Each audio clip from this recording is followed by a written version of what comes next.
Low? Rinig?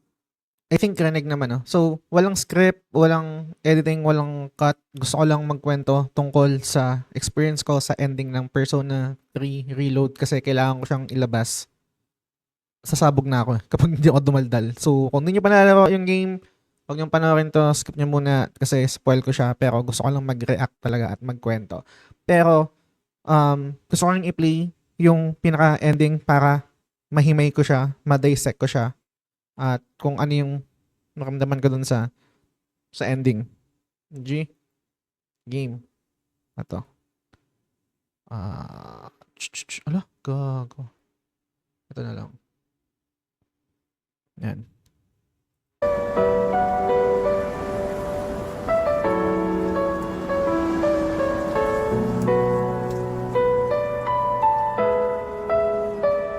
The wind. It feels so nice.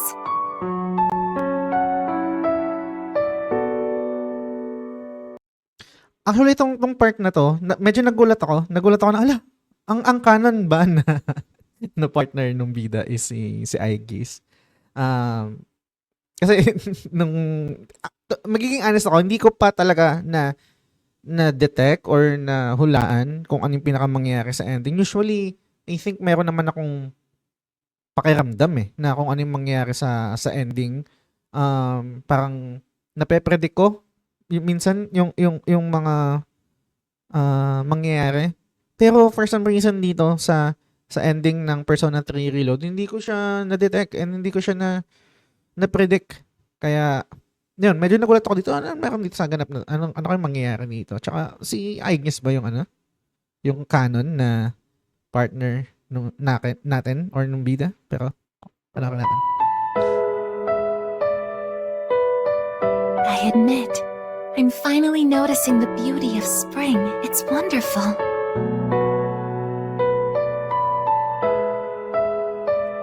And yet, without exception, each and every season will come to an end.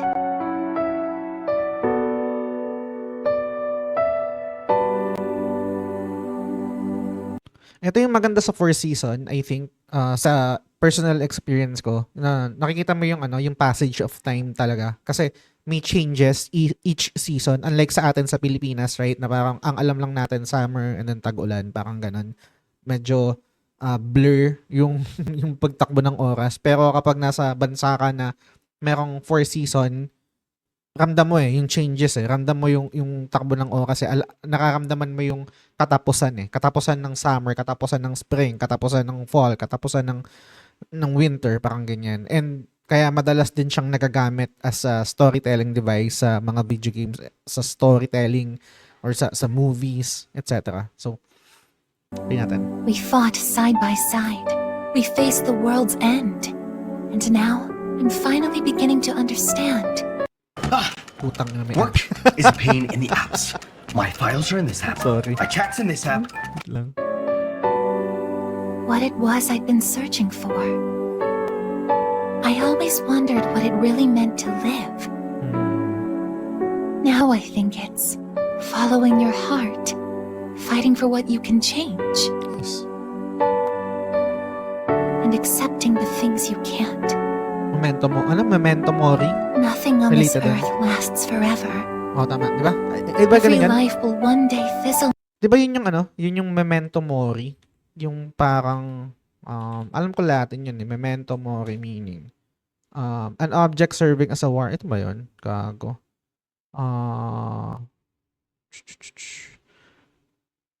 Memento mori, Latin for remember that you have to die. An artistic symbol or trope acting as a reminder of inevitability of death. So, I think yun, related dun sa binabanggit ni Aegis na every life will end one day. No. Out. That holds true for all of us, and as soon as you come to terms with it, you realize something. You see what really matters, and find out what it is that gives your life meaning. Totoo. When I learned that I wasn't strong enough, I was tormented by it. Now I understand why. Acceptance. Protecting others is the duty I was given. But But to me, it was more than an obligation. At some point, it became something I wanted to do for myself. Once I decided to try and prevent the fall, something inside me clicked. When I thought about how I might never see you again, that's when I first understood what mattered to me the most. Tsaka kung mapansin nyo guys, maliban din na sa eksena, sa monologue ni Aigis, yung background music, ramdam mo yung anticipation, yung parang soundbed lang siya. Parang pine-prepare ka sa something. Syempre, ang dali niya nang sabihin dahil nakita ko na yung ending. Alam ko na yung mangyayari. Alam ko na yung unang bagsak ng note. Pero, pag meron tong available to sa Spotify, I think yung title is, tawag dito, I Will Protect You. Pakinggan nyo lang yun. Super haba niya na build up, na setup. Tapos biglang babagsak yung, alam nyo na. Pero, tuloy natin. And so, I made up my mind. What I want is to protect you from now until the end of time. I want to stay by your side. And I know I'm not the only one out there who could do this. But still, I want to. Build up na, right? Music. Because I'm positive if I do it for you, then nothing's a waste. My life will have meaning. So, thank you. Nagsaswell na yung music. Imagine tutak niya.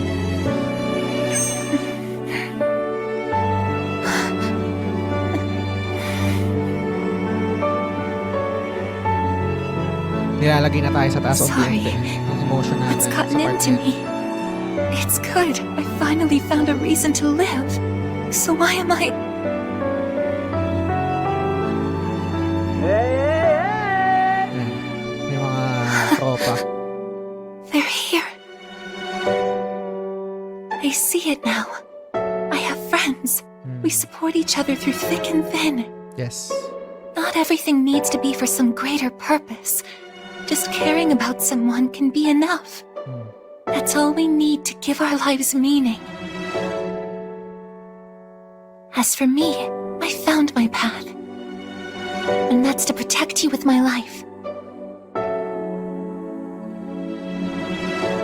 Teka lang. Pansin nyo yung unang-una yung nabanggit ko rin naman yung pag-swell ng music, tapos yung monologue ni Aigis, and then yung mga kaibigan niya na paakyat doon sa rooftop kasi nasa rooftop sila eh. Kung hindi nyo pa nalalaro yung game, at first time nyo may experience to, sineset up talaga eh. Sineset up sa parang isang bagsak ng emotion, gaya ng music, yung linya ni Aigis, na unti-unti mo nang nalalaman kung ano yung mangyayari sa'yo, tapos biglang parating yung mga kaibigan mo, paakyat sa rooftop. Tangina. At talagang magbi-build up yung emotions mo eh.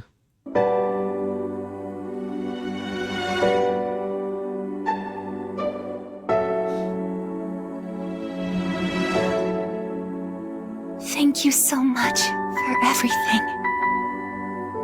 Ayan, kung napansin nyo, first time dinagdag yung di ko alam kung anong tawag doon, piano na danan, danan, danan, danan. Narinig nyo ba yan? First time yun dito, sa eksena na to. You must be tired. Go ahead and rest now. Ayun narinig nyo yan? Kung na-notice nyo kanina, parang build up pa lang talaga yung music eh. Tapos parang first, ano natin to? You must be tired. Go ahead and rest now. Okay. I'll be right here. I won't be going anywhere. Kumbaga, nag-progress na yung music, nadagdagan na ng elements. Tapos dito, nagpo-progress rin yung visual and then yung lines ni Aigis. In a moment, Si Aigis the tong ano others pala. will be joining us. Tapos parating pa yung mga kaibigan mo. I'm getting sleepy here. Yung character.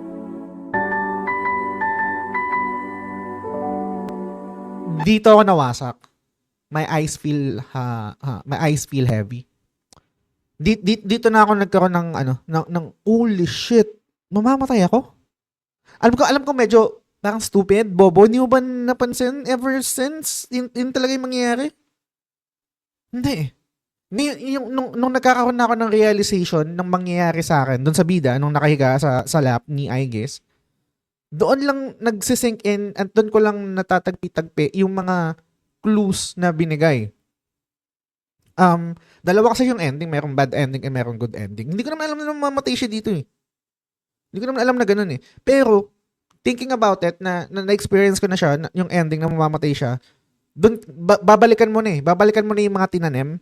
Siguro syempre pinaka-obvious is, yung huling atake ng bida, para ma-seal si Nyx, yung Great Seal. Yung, may dalawang klase kasi ng skill. Yung isang skill na,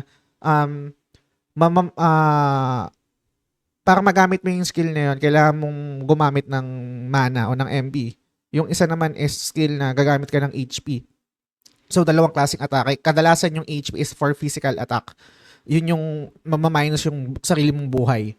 Merong atake, tumbida, doon sa final battle with Nyx, yung Great Seal. And pag napansin nyo, kung marirecall nyo, yung para makast mo yon, yung spell na yon, buong buhay nung character, ng bida, buong buhay natin, yung HP natin, makukonsume. Okay? Isa pa doon is, hindi ko napakita dito, after nung, para siyang epilogue, yung the day before this day mismo, kakausapin mo yung mga characters na na-build up mo yung social link. Tapos parang may mga lines doon na trying to imply na looking forward next year, looking forward to see you again, looking forward to spend time with you. Yung mga characters na ganun, laging futuristic. Tapos bigla parang may mga lines din na sasabihin na parang, uy, parang you look pale, ganyan, etc. So, para siyang, parang tinataniman na, okay, looking forward yung ibang mga kaibigan mo to spend time with you sa future, or let's say makasama ka ulit, makapag-catch up, not knowing na etong character na to or tayo na kinokontrol natin, alam natin or alam niya na Lods, wala ng future. Patay na ako actually, or mamamatay ako. I don't think na mamamatay, patay na talaga ako. Parang alam mo yun, yung willpower na lang niya yung ginamit niya dito para mag-exist. Kasi kailangan niyang matupad yung promise. Kasi ang promise nila is hindi nila makakalimutan yung araw na to at magkikita-kita sila sa rooftop. Ganun, yun kasi yung pinaka-promise eh. Yun yung napagkasundoan nila. And late na nga naalala nung meron din scene kasi na pinakita na hindi na aalala ng mga party members nung game nila na yung memory ganyan, tapos bigla lang naalala. Kaya yun tumatakbo sila, nagmamadali sila kasi din yung time na naalala na nila na holy shit, naalala ko na. Ito, meron tayong pinag-usapan, meron tayong promise na this day, kikita-kita tayo sa rooftop. Eto na yun. Si Aegis naalala niya, hindi na naburay yung memory niya. Pero, patay na yung bida dito. Hindi ko alam kung paano niya nagawa, willpower, or kung mali man ako napatay, pero alam ko patay na siya dito. Talagang kailangan, ginawa na lang niya yung, kung ano niya pwedeng gawin para matupad yung promise nila. Na magkita-kita dito. Play natin.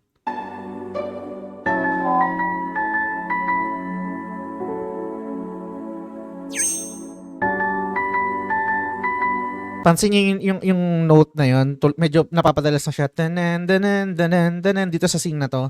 Kanina wala yun eh. Ito na yun, yung parang papunta na sa climax.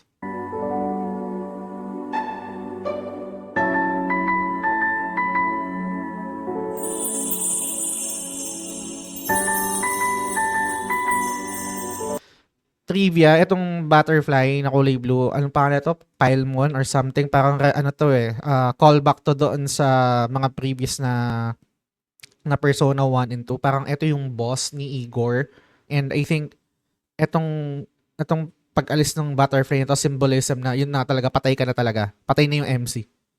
Siya yung nagbigay ng ano I think nung full arcana, kung tama yung ano ko, yung assessment ko, yung meron ding scene doon sa pinaka-umpisa ng game na na parang lumapit sa kanya yung itong blue butterfly. Ito naman, tong frame na to, living him or parang pinapakita yung pag-alis ng butterfly sa frame, signaling na wala na talaga. Wala siyang life force, patay na siya.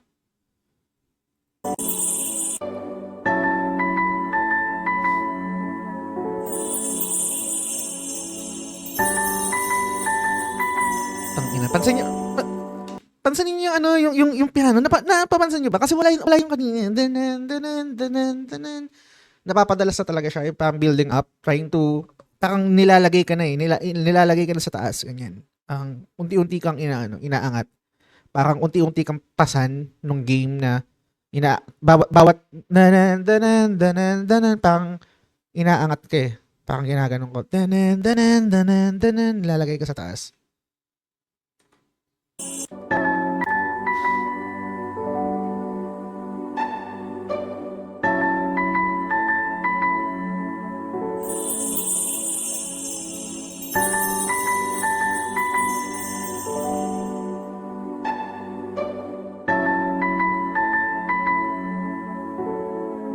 It'll be okay. I'm right by your side, here to protect you forevermore.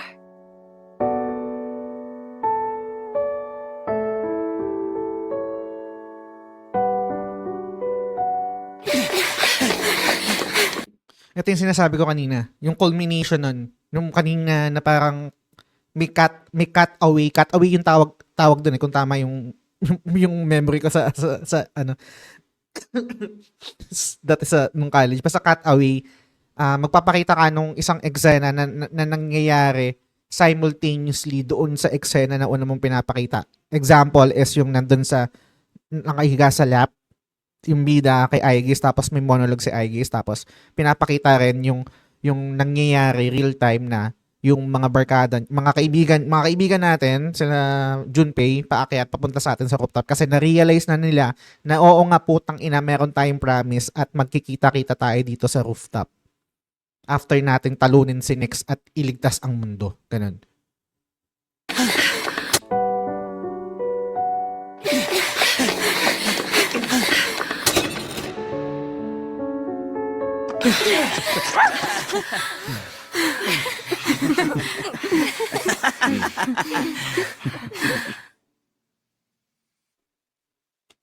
Ang saya nila, di ba? Saya eh. Siyempre, di ba? Tangina, na-realize na nila eh. Holy shit, oo nga pala, meron tayong promise. Ba't tangina, nawala yung memory ko eh. May promise tayo. After natin maligtas yung mundo, after mo talunin si Nyx, after natin mag-nakama power, mag-meet up tayo dito, gantong araw. Dito. Sa rooftop. Ang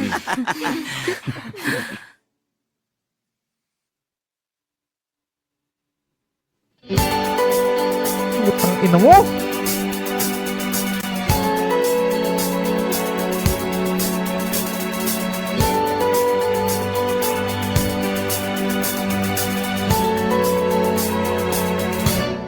Serious dictation Utang was driving me na crazy, so I switched to whisper flow. Here's Lala. why I'll never go back. Iyak First na off, ako eh. it actually gets it Ang ina mo right. yan.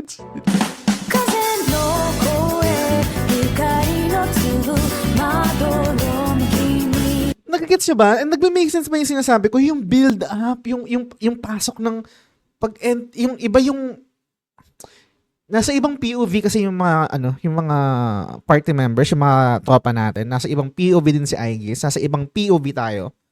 May iba't iba tayong POV. Tapos yun yung culmination at tapos biglang bagsak na itong kanta ng Memories of You. Woo! Balikan natin.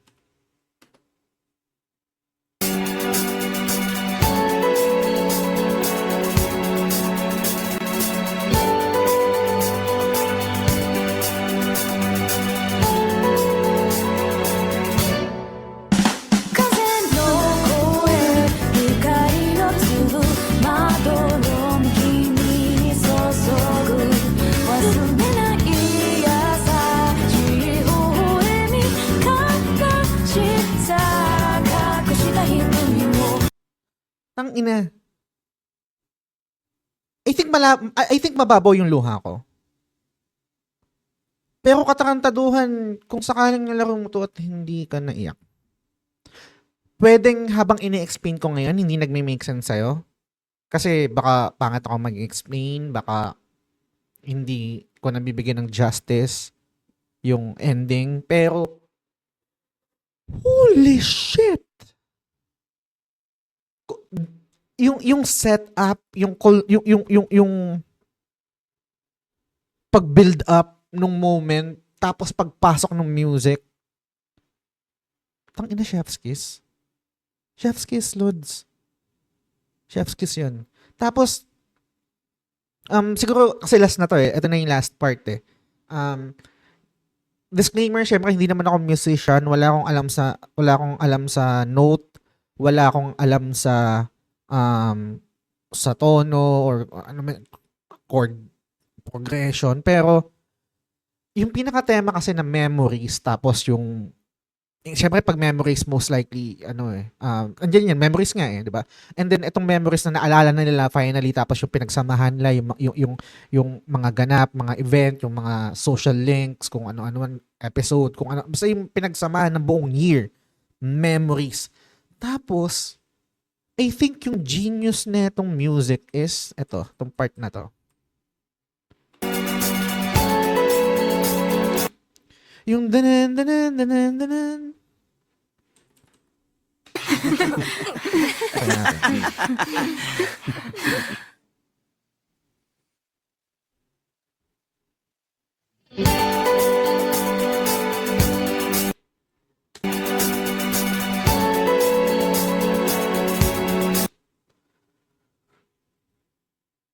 Nagigets niyo ba?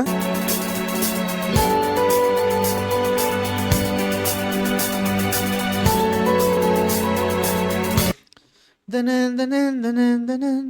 Parang, tangina, gusto ko siyang explain pero feeling hindi ko ma-explain. So, please bear with me. Kung merong mga musician dito na mas articulate at kayang explain, sana mag-comment kayo or i-correct niya ako.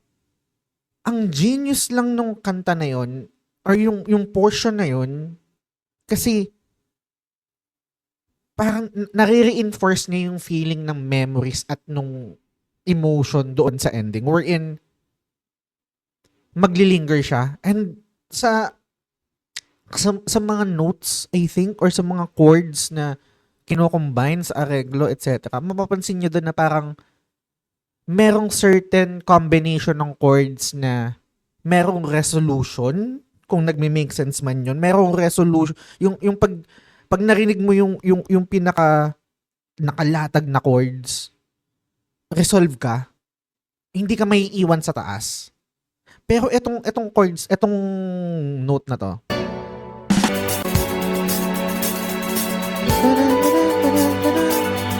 Yung parang naglilinger lang siya. All throughout ng song kasi yun, guys. All throughout ng song yun, parang yun yung tema niya. Danan, danan, danan, danan.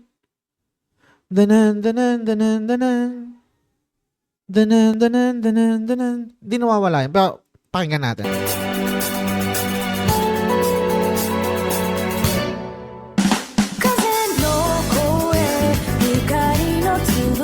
Iyak ako dito, malala.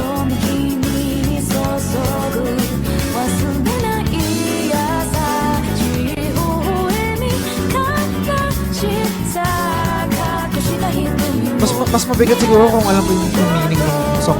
Pero hindi ko na na-research.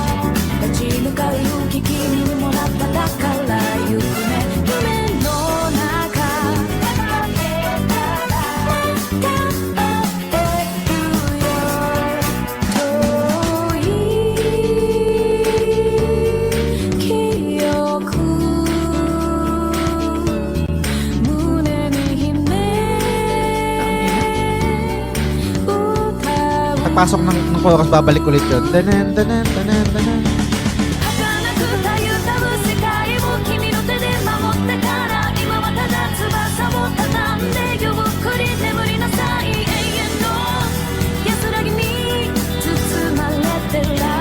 Tsaka yung chorus, yung in the way ng pagkakakanta and yung siguro yung pagkakakompose. Alam mo yan, yung parang pag yung talagang tinamaan ka ng matindi dito, yung parang humihigbi ka.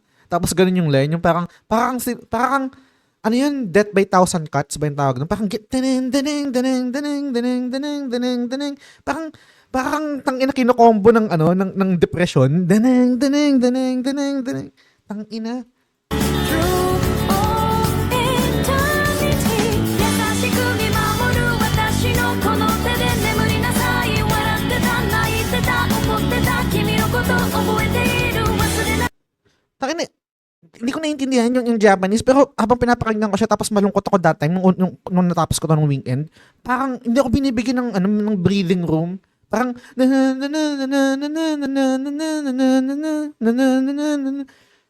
ang ina. Paiyak naman ako. いつまでも決して until my life is exhausted Tapos yung style niya, yung alam niyo, parang siyang, kung idodrawing ko siya, parang siyang line na paganyan. Tapos parang siyang may buntot na unti-unting na nawawala. Parang, tapos babalik ulit siya. Ano?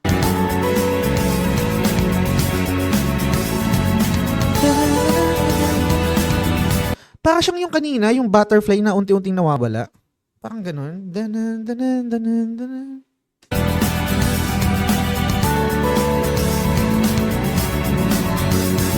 Tapos ako bilang listener, parang naghahanap ako ng resolution. Parang naghahanap ako na mag-iiba yung tono para dalhin ako doon sa putang ina finally nagkaroon ng resolution to. Kasi ito yung klase ng ano ba tawag doon, ng melody na danan danan danan. Pwede mo siyang i-loop eh. Infinite, paulit-ulit mo danan danan danan danan. Tapos parang ganun yung in depression na naramdaman ko dito sa game, parang ganun. Infinite. Tang inang yan.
Ito parang dito pinahinga tayo eh. Dito sa part na to. Tapos ito susuntukin ulit tayo. Kukomboyin ulit.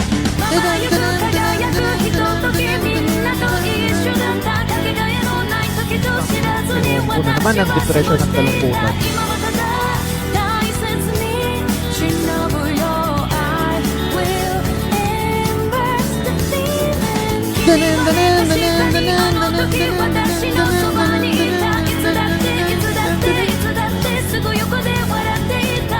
Lala, Lods, di ba?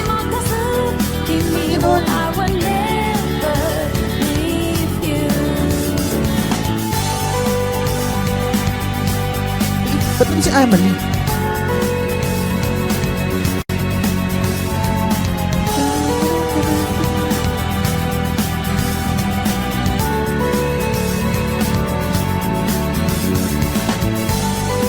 So, wala na, ano yan, feed out na yan, guys.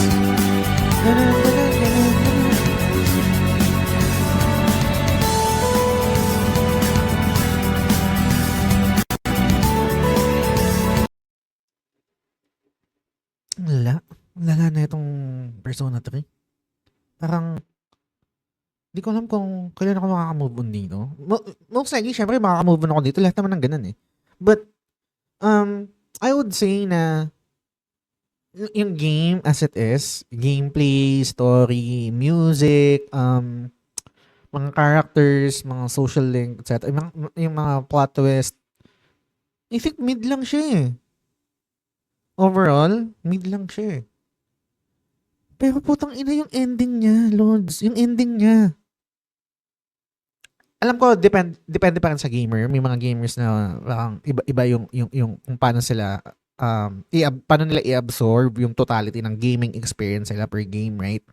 Pero sa akin, napaka-big deal kasi talaga ng ending. Yung ending is make or break sa akin yan.